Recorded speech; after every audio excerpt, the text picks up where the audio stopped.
Prosseguindo no estudo da escatologia bíblica 2, as bodas do Cordeiro, o capítulo 6 do material didático diz: os 4 aleluias das bodas do Cordeiro. Bom, esse texto aqui eu vou fazer uma releitura de Apocalipse 19, analisando aquele momento das bodas do Cordeiro, e 4 aleluias que serão pronunciados ali são interessantes para nós entendermos um pouquinho mais sobre as bodas. Número 1, aleluia pela vitória dos remidos. Apocalipse capítulo 19, versículo 1 e 2. E depois destas coisas, ouvi no céu como que uma grande voz de uma grande multidão que dizia: aleluia, salvação e glória e honra e poder pertencem ao Senhor nosso Deus. Então, primeiramente, eles dão um aleluia, exaltando a Deus, é o primeiro aleluia. E diz: porque verdadeiros e justos são os seus juízos, pois julgou a grande prostituta que havia corrompido a terra com a sua prostituição, e das mãos dela vingou o sangue dos seus servos. Bom, vou explicar então esse aleluia. Por quê? Nós estudaremos mais à frente a grande tribulação especificamente. E nós veremos que na grande tribulação ocorre algo que eu chamo de a luta do mal contra o mal. Porque a besta que sobe do mar, ela destrói a Babilônia apocalíptica. Então, a grande tribulação é um momento de juízo. A Babilônia apocalíptica, toda a simbologia dela se encaixa com a Igreja Católica. Esse texto mesmo diz que ela, vamos dizer, havia derramado sangue dos santos. Nós sabemos que a Igreja Católica, com a sua doutrina de guerra santa ou guerra justa, muitas pessoas se enganam quando fala-se em guerra santa entre os islâmicos. Mas quem criou a teoria da guerra santa, antes de Maomé ou Muhammad, quem criou a teoria da guerra santa foi Agostinho de Hipona. Ele defendia que a Igreja Católica, ele era um teólogo da Igreja Católica, nunca confundam isso. Agostinho de Hipona não era um cristão, ele defendeu a morte dos cristãos. Então ele defendeu essa teoria da guerra santa, e nós sabemos, todas aquelas cruzadas, por que os papas faziam aquela cruzada? Porque eles diziam, teve um santo, chamado Santo Agostinho, que defendeu, a igreja pode matar para implantar o reino de Deus. Ela pode matar uma igreja que não aceita a doutrina da Igreja Católica, ela pode matar os pagãos, ela pode matar outra religião, como os islâmicos, judeus, ok?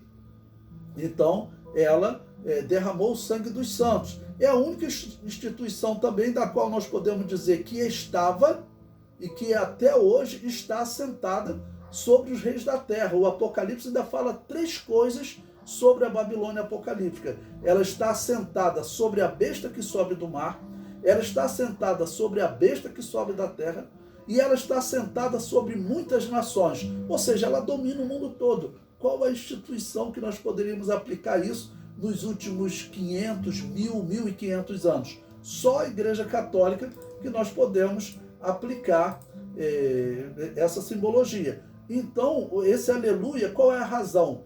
Aquela instituição que perseguiu a igreja cristã, porque ele perseguiu a igreja verdadeira? Até 200 anos atrás, cristãos como nós, que rejeita o batismo infantil, esses cristãos eram mortos. Era crime rejeitar o batismo infantil. Infelizmente, as igrejas reformadas também, Lutero, Calvino, Zwinglio, todos seguiram esse caminho da Igreja Católica. Então, a Igreja Católica, ela ordenou a morte de todas essas pessoas. Então, aqui primeiro está dando um aleluia, porque Jesus Cristo julgou essa instituição.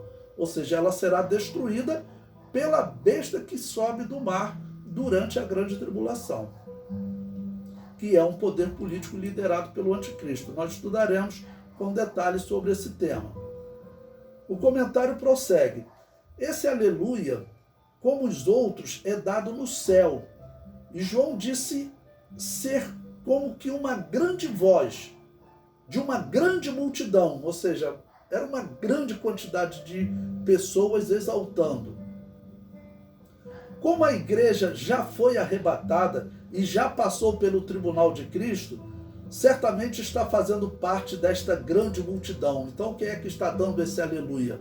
É a igreja está fazendo parte, né? Mas certamente ela não está sozinha.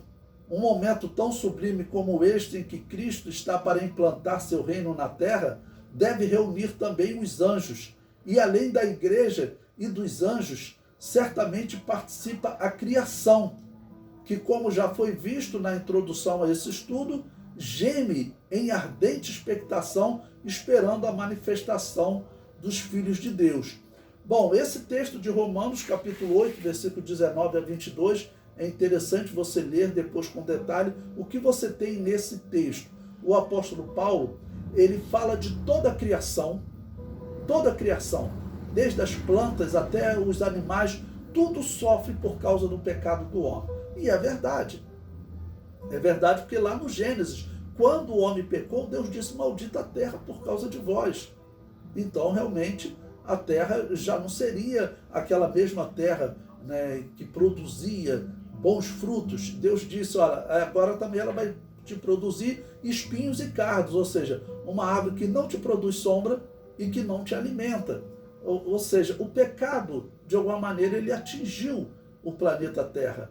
E todas as criaturas sofreram. Então o apóstolo Paulo diz: a igreja, que são chamados ali de filhos de Deus, nesse texto que o apóstolo Paulo fala, a igreja, quando ela se manifestar com Jesus para dar fim à grande tribulação, né, toda a criação vai se alegrar. De alguma maneira, a criação será liberta dessa servidão do pecado.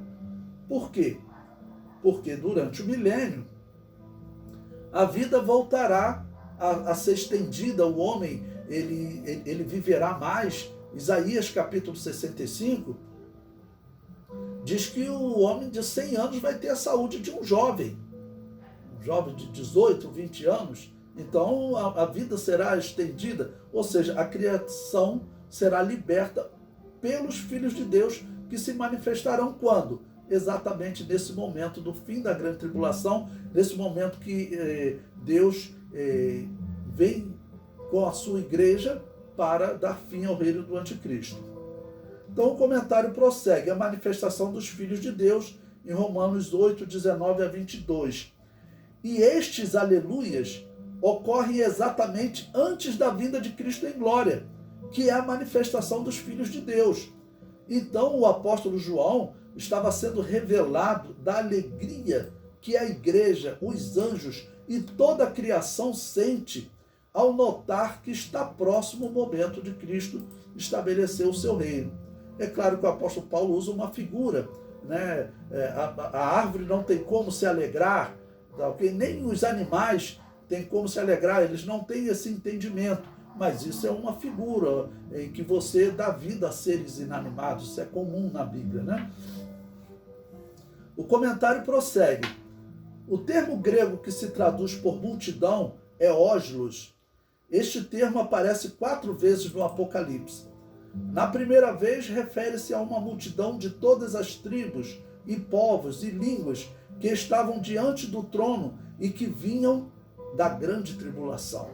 Pode ler lá em Apocalipse, capítulo 7, versículos 9 a 17. Na segunda vez, refere-se aos povos e nações dominados pela prostituta. Apocalipse, capítulo 17, versículo 15. A terceira vez é neste primeiro aleluia. E a quarta vez ocorre no quarto aleluia das bodas do Cordeiro. Claramente refere-se a todos os seres alegrando-se com o momento de Cristo implantar o seu reino.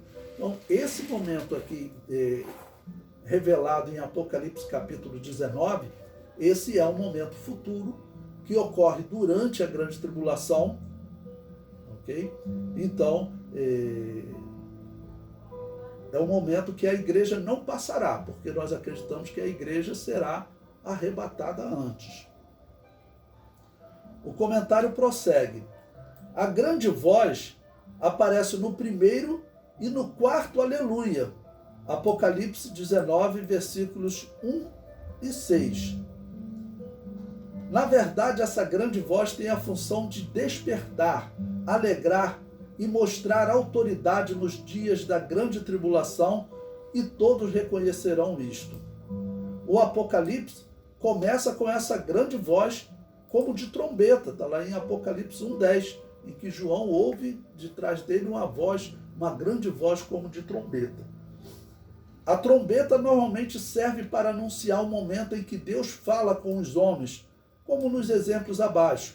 A trombeta como voz de Deus no Sinai, a trombeta no ano do jubileu, as trombetas para convocar o povo, a trombeta na queda dos muros de Jericó, a trombeta no dia da vingança sobre as nações, na chamada de Ezequiel, nos dias dos anjos ajuntarem os escolhidos, no dia do arrebatamento da igreja, e a última trombeta. A última trombeta, em se tratando da era da igreja, é a trombeta que anuncia o arrebatamento da igreja. Tem o segundo aleluia, que é o aleluia pela queda da prostituta. O versículo 2 diz: porque verdadeiros e justos são os seus juízos, pois julgou a grande prostituta que havia corrompido a terra com a sua prostituição, e das mãos dela vingou o sangue dos seus servos. E outra vez disseram, aleluia, e a fumaça dela sobe para todos sempre. Enquanto na terra tudo vai caindo, no céu a igreja está em festa. Aqueles que rejeitaram a igreja e amaram a prostituta, caem com ela. Então, como eu disse, a grande prostituta está falando de prostituição espiritual. A Igreja Católica ela se coloca numa posição como substituta de Cristo na Terra. O Papa vem escrito, né? Substituto de Deus, vigário de Cristo. Nós sabemos que o vigário de Cristo, vigário é substituto, é o Espírito Santo. Então, não é correta. O Papa não é o substituto de Jesus na Terra. O substituto de Jesus na Terra é o Espírito Santo e a igreja que ele unge, que serve a ele com fidelidade. O terceiro aleluia, aleluia pela presença de Deus no seu trono. Em Apocalipse 19, versículo 4, diz: e os 24 anciãos e os 4 animais prostraram-se e adoraram a Deus, assentado no trono, dizendo, amém, aleluia. Então este é o quarto aleluia. Nosso comentário diz, Deus assentado em seu trono indica que está próximo o julgamento do anticristo, do falso profeta, do dragão e das nações inimigas de Israel que participaram da batalha do Armagedon. Bom, por que eu falei aqui julgamento do anticristo e do falso profeta? E não falei da besta que sobe do mar e da besta que sobe da terra. A besta que sobe do mar e a besta que sobe da terra, elas são poderes políticos que o anticristo e o falso profeta liderarão. Então o julgamento é, claro, para os homens que usaram esse poder com um propósito satânico. O item 4. Aleluia, porque o Senhor reina. Apocalipse 19, versículos 5 e 6, que diz: e saiu uma voz do trono que dizia, louvai o nosso Deus, vós todos os seus servos, e vós que o temeis, tanto pequenos como grandes. Versículo 6. E ouvi como que a voz de uma grande multidão, e como que a voz de muitas águas, e como que a voz de grandes trovões que diziam, aleluia, pois já o Senhor Deus Todo-Poderoso reina. Então, esses aleluias, por quê? Porque esse é o momento, desde que Adão e Eva pecaram, este é o momento planejado por Deus, em que ele instituiu símbolos, ele levantou homens como Abraão, Isaac, Jacó, José, Moisés, Davi, tudo preparando o reino, claro, e outros apóstolos do Novo Testamento, e a cada um de nós Deus separou homens para que eles fizessem esse reino acontecer. E a igreja está honrando essa confiança de Jesus, porque a igreja verdadeira, ela continua pregando a verdadeira doutrina e, claro, deixando de lado as heresias ofertadas aí pela Babilônia e por outros caminhos que Satanás usa. O comentário diz: após este julgamento, inicia o milênio, que é aquele texto que nós lemos de Apocalipse, capítulo 20, versículo 4. O reino de Deus prometido desde a antiguidade. Satanás será preso e as nações conhecerão o reino justo de Jesus Cristo. Bom, então por que eu coloquei esse comentário? Durante a grande tribulação, as nações acreditarão no anticristo, tanto que farão guerra a Jesus Cristo, farão guerra a Israel. Durante o milênio, o anticristo está condenado, o falso profeta também, Satanás está preso, e claro, quando fala de Satanás preso, fala que todos os demônios estarão presos. Então, durante o milênio, é um período em que os homens reinarão aqui na Terra sem a influência de Satanás. Os homens vivem em corpos corrompidos, em pecado me concebeu minha mãe, então nós sabemos que vai haver erro. Mas é claro que o pecado vai diminuir muito, porque muitas das coisas que acontecem hoje, nós sabemos que é sobre-humano.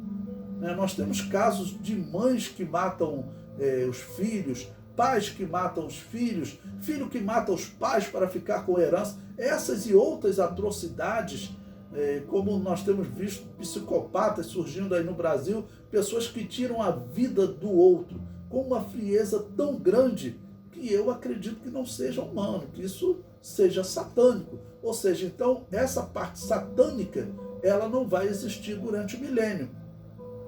Então, os homens poderão experimentar o reino justo de Jesus e também Jesus vai guardá-los deles serem tentados durante 1000 anos, para eles verem o que significa o reino justo. E no final do milênio, nós estudaremos mais tarde, Jesus dará outra oportunidade a eles, deles se converterem ou ouvirem a Satanás, porque Satanás será solto. E infelizmente a Bíblia diz que eles darão ouvido a Satanás, muitos, e acabarão por fazer guerra a Israel. E aí Deus implantará o juízo final. Esse é um tema futuro, depois nós vamos detalhar melhor.